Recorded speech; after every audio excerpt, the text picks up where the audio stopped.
এই মুহূর্তে ঢাকা বিশ্ববিদ্যালয়ের টিএসসিতে আছেন সহকর্মী কেফায়েত শাকিল। সরাসরি যুক্ত হচ্ছি তার সাথে। শাকিল, নিশ্চয়ই শুনতে পাচ্ছেন কি অবস্থা টিএসসির? আমরা সবাই অধীর আগ্রহে অপেক্ষায় আছি। ভোট গণনা কোন পর্যায়ে আছে, কতক্ষণ নাগাদ ফলাফল আসতে পারে, কি তথ্য আছে আপনার কাছে? আমরা জানি যে দুপুরে ভোট গ্রহণ শেষ হওয়ার পর থেকে কিন্তু ভোট গণনার কাজ শুরু হয়, যেহেতু আসলে অনেকগুলো ভোট এখানে প্রত্যেক ব্যক্তি কিন্তু 41টি করে ভোট দিয়েছেন।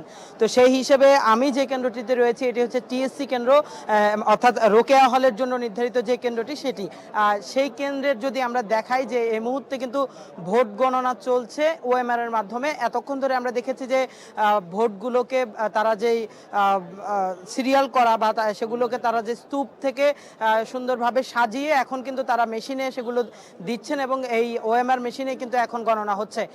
যতটুকু আমি দীর্ঘক্ষণ ধরে এই স্ক্রিনটা দেখার চেষ্টা করেছি, যেখানে বুঝতে পেরেছি যে একটি স্তূপ কিন্তু ইতোমধ্যে শেষ হয়েছে, আরেকটি স্তূপ ধরা হয়েছে, আরেকটি স্তূপের কাজ চলছে। অর্থাৎ সেখান থেকে আমরা ধারণা করতে পারি হয়তো হল সংসদ অথবা কেন্দ্রীয় সংসদ যে কোনো একটি গণনা শেষ হয়েছে এবং অন্যটির কাজ চলছে বর্তমানে। এবং এখানকার অবস্থা যদি বলি যে সন্ধ্যার পর থেকে কিছুটা উত্তেজনা আমরা দেখেছিলাম, কিন্তু এই মুহূর্তে কিন্তু কোনো এখানে উত্তেজনা বা কোনো ধরনের যেই শঙ্কার মতো কোনো পরিস্থিতি নেই, একেবারে শান্ত রয়েছে।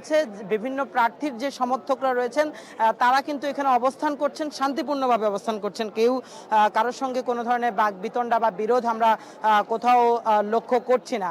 রোকেয়া হলে আসলে ভোটার সংখ্যা অনেক বেশি, যার কারণে কিন্তু এখানে সেই হিসেবে যদিও ভোট কাস্ট অনেক কম হয়েছে তুলনামূলকভাবে, এখানে অন্যগুলোর তুলনায় কম হয়েছে।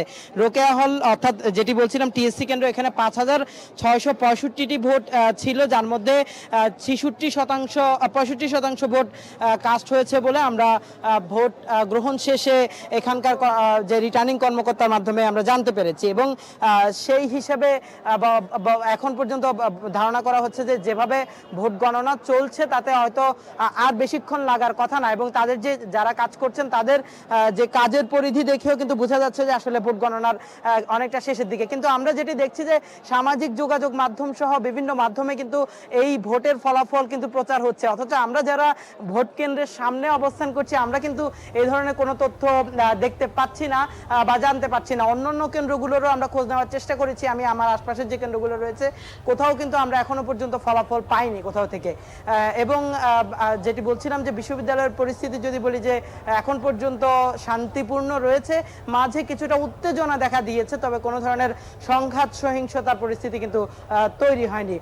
সকল প্রার্থীর যে সমর্থকরা রয়েছেন তারা কিন্তু এখনো শান্তিপূর্ণভাবে যার যার অবস্থান থেকে তারা তাদের ভোট পর্যবেক্ষণ করছেন। এবং তবে একটি বিষয় নিয়ে আমরা দেখেছি যে বিশ্ববিদ্যালয়ের শিক্ষার্থীদের মধ্যে এক ধরনের আতঙ্ক রয়েছে।